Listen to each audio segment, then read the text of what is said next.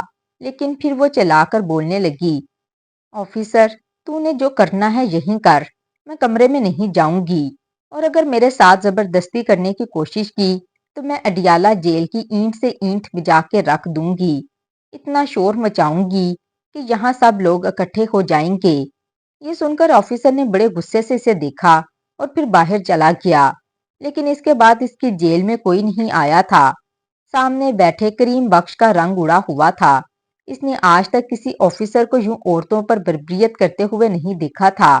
ہاں ایک آدھا ڈنڈا لگا دیتے تھے، لیکن عورتیں ہی عورتوں سے پوچھ گچھ کرتی تھیں، مرد نہیں کرتے تھے۔ ہاں یہ ایک الگ بات ہے کہ جیل میں قید عورتوں کو یہاں کے آفیسر کے پاس جانا پڑتا تھا، راتیں گزارنی پڑتی تھیں، لیکن زبیدہ نے ایسا نہیں کیا تھا۔ شاید اسی لیے اپنی کمر کو داغدار کروا بیٹھی تھی۔ آنکھوں میں ایک آنسو بھی نہیں تھا۔ کچھ دیر سلاخوں کو پکڑے گہرے گہرے سانس لیتی رہی، اپنا بگڑا ہوا تنفس بحال کرتی رہی۔ پھر سامنے کریم بخش کی اڑی ہوئی رنگت دیکھ کر حیرت سے کھلا ہوا منہ دیکھ کر کہنے لگی، او جیلر، سگریٹ دے مجھے، سگریٹ پینی ہے۔ یہ سن کر جیلر بڑا پریشان ہوا تھا۔ اس نے سگریٹ جلا کر زبیدہ کو پکڑا دی۔ اب وہ لمبے لمبے کش لے رہی تھی، دھواں اڑا رہی تھی۔ پھر سگریٹ کو زمین پر رکھ کر اپنے پیر سے مسل دیا۔ جلتے ہوئے سگریٹ کو اس نے اپنے پاؤں سے بجھایا تھا، پھر وہیں دیوار کے ساتھ ٹیک لگا کر بیٹھی، اور بیٹھتے ہوئے ایک چیخ اس کے منہ سے برآمد ہوئی تھی، لیکن پھر دبا گئی۔ اگلے روز اس کی پیشی تھی۔ صبح ہی صبح اسے لے جایا گیا اور کمرہ عدالت میں وہ کٹہرے میں کھڑی تھی۔ جج نے پوچھا، کیا تم نے اپنے شوہر کرم دین کا قتل کیا؟ وہ کہنے لگی، ہاں کیا، میں نے مار دیا سالے کو، اور مجھے کوئی افسوس نہیں۔ جج نے اس کا بے باک انداز دیکھا تو ماتھے پر بل ڈالے، پھر کہنے لگا، تم جانتی ہو کہ اس کی سزا کیا ہے؟ کہنے لگی، ہاں پتہ ہے، پھانسی کا تختہ۔ جج نے ایک گہری سانس لی، کہنے لگا، کوئی آخری خواہش تو بتا دو۔ کہنے لگی، مجھے اپنے شوہر کی قبر پر جانا ہے، مجھے اس کی قبر پر جا کر فاتحہ پڑھنی ہے۔ یہ سن کر جج بھی حیران ہوا۔ کہنے لگا، اپنے شوہر کو تم نے خود قتل کیا اور بڑی بے دردی سے قتل کیا، پھر تم اس کی قبر پر کیوں جانا چاہتی ہو؟ کہنے لگی کہ فاتحہ پڑھ کر آ جاؤں گی، اور آپ نے خود مجھ سے میری آخری خواہش پوچھی ہے، اسی لیے میں آپ کو بتا رہی ہوں، اور میں چاہتی ہوں کہ میری آخری خواہش کو پورا کیا جائے۔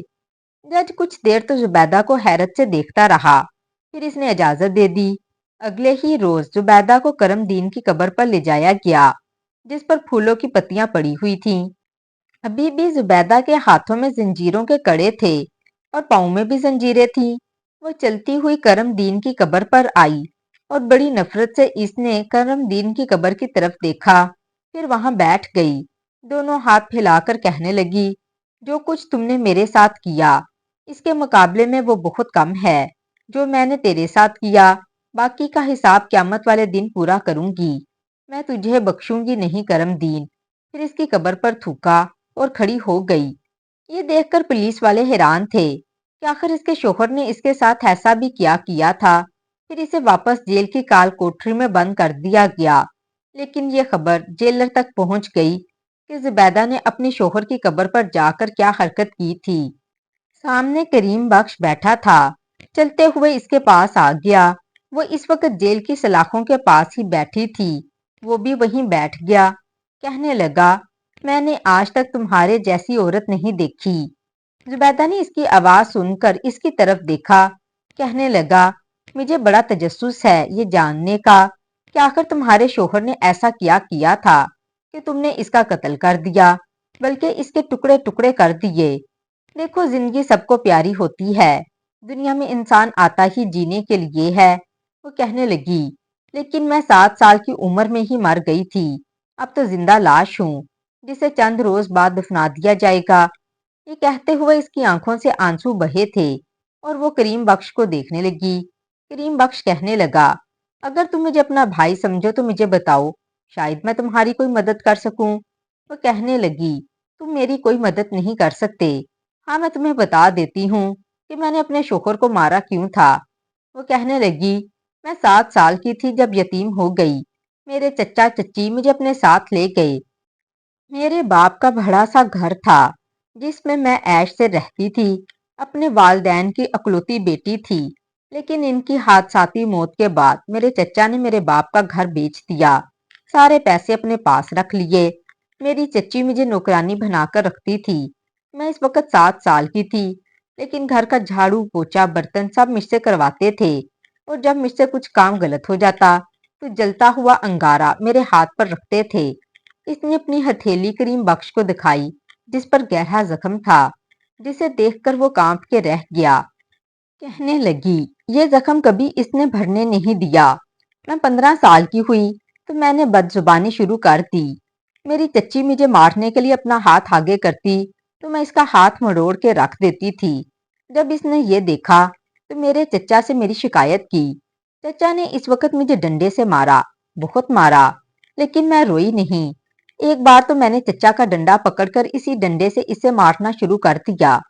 جب چچی نے دیکھا کہ میں آپے سے باہر ہو گئی ہوں اور لڑنے لگی تو زبردستی ایک بڈھے سے میری شادی کر دی جس کی پہلے سے بیوی تھی اور مجھ سے بڑی بڑی بیٹیاں تھیں، لیکن وہ بہت جاندار بڈھا تھا، عمر میں یہی کوئی 50 سال کا ہوگا، لیکن کمینہ ہٹا کٹا تھا۔ اس نے شادی کی رات ہی میری چٹیا پکڑ کر میرا سر دیوار سے زور سے مارا تھا، میرے سر سے خون نکلنے لگا۔ کہنے لگا، جو حرکتیں تو نے اپنے چچا چچی کے ساتھ کی اگر یہاں کی تو پھر دیکھو میں کیسے تیری ٹانگیں توڑتا ہوں۔ اگر وہ مجھ سے پیار کے ساتھ رہتا تو شاید میں اس بڈھے کے ساتھ بھی گزارا کر لیتی، لیکن پیار تو میری قسمت سے 7 سال کی عمر میں ہی ختم ہو گیا تھا۔ وہ اپنی پہلی بیوی کو کچھ نہیں کہتا تھا، صرف مجھے مارتا تھا، کہتا تھا تو بدکار ہے، تیرا مردوں کے ساتھ تعلق ہے۔ بدکار کہہ کے اس نے میری زبان کھولی، میں اس کے ساتھ بھی بد زبانی کرنے لگی، اس کا ہاتھ پکڑنے کی کوشش کرتی، لیکن سالہ بڑا جاندار تھا۔ ایک بار اس نے اپنے بازو سے میرا گلا دبایا، مجھے دیوار کے ساتھ لگا کر بازو میرے گلے پر رکھ کر کہنے لگا، اگر میرے سامنے زبان چلائی تو چھوڑوں گا نہیں۔ پھر بہت سے کوئلے اس نے آگ میں دہکائے اور میرے اوپر اچھال کر پھینک دیا۔ میں تڑپ کر رہ گئی، میرے پورے جسم پر زخم ہو چکے تھے۔ میری ہتھیلی پر اپنے جوتے کی ایڑی رکھتا اور زور سے دبا دیتا۔ میں چیختی تو کہتا تیرا گلا گھونٹ دوں گا۔ انسان نہیں تھا، جانور تھا۔ میں اس کے ظلم ستم سہتی سہتی 26 27 سال کی ہو گئی، لیکن اس کے ظلموں کی کوئی انتہا نہیں تھی۔ مجھے کمرے میں بند کر دیتا، باہر سے تالا لگا دیتا، پورا دن مجھے بھوکا رکھتا، رات بس مجھے کھانے کو دیتا۔ میں جانوروں کی طرح کھاتی تھی، پیٹ بھرتی تھی۔ پھر چند سال بعد میں امید سے ہو گئی۔ جب اسے پتا چلا کہ میں امید سے ہوں تو اس نے میرے پیٹ پر لاتیں مارنی شروع کر دیں، یہاں تک کہ میرے بچے کو بھی مار ڈالا۔ تب مجھے اس پر بڑا غصہ آیا، میں نے اس پر طبی حملہ کر دیا، اس کا گلا گھونٹنے لگی، لیکن محلے والوں نے آ کر بچا لیا۔ وہ مجھے کمرے میں بند رکھتا، کہتا تھا یہ پاگل ہے۔ پھر ایک رات اس نے چند مردوں کو میرے کمرے میں بھیجا جو غلط ارادہ رکھتے تھے۔ اس وقت مجھ سے برداشت نہیں ہوا، میرے ہاتھ میں ایک لوہے کا گلدان آ گیا، میں نے وہ پکڑ کر ان مردوں کے سروں کو مار مار کر زخمی کر دیا۔ وہ الٹے پاؤں میرے کمرے سے باہر نکلے۔ اس وقت کرم دین کی بیوی اور بچیاں اپنی نانی کی طرف گئی ہوئی تھیں۔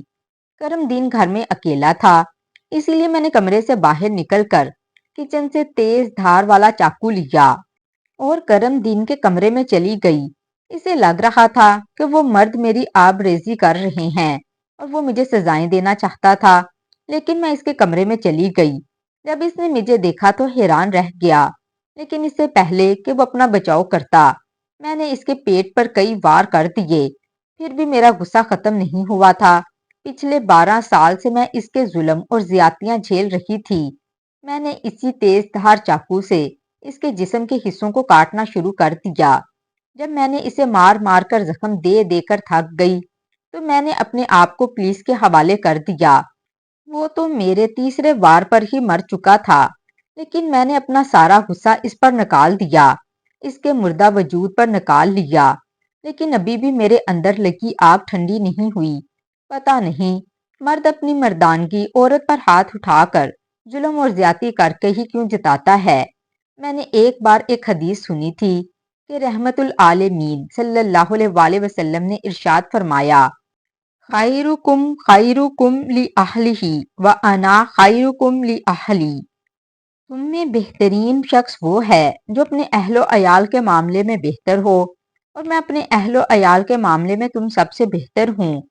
تو پھر ایسے لوگ جو جنات بن کے عورتوں کے جسم کو جلائیں، زخم لگائیں، انہیں جینے کا حق نہیں ہے۔ میں جانتی تھی کہ میری آواز کوئی نہیں سنے گا، مجھے کوئی انصاف نہیں دلائے گا، اسی لیے میں نے خود اپنا بدلہ لے لیا۔ اس کی بات سن کر کریم بخش کی آنکھیں برسنے لگیں۔ چند روز بعد زبیدہ کو پھانسی بھی ہو گئی، لیکن پوچھنا یہ ہے کہ زبیدہ نے ٹھیک کیا؟ اگر وہ یہ نہ کرتی تو عدالت سے اس کو انصاف ملتا؟ کمنٹ میں جواب ضرور دیجیے گا، اور مزید اس طرح کی سبق آموز کہانیاں سننے کے لیے ہماری ویڈیو کو لائک کریں، شیئر کریں اور ہمارے چینل کو بھی سبسکرائب کر دیں۔ شکریہ، اللہ حافظ۔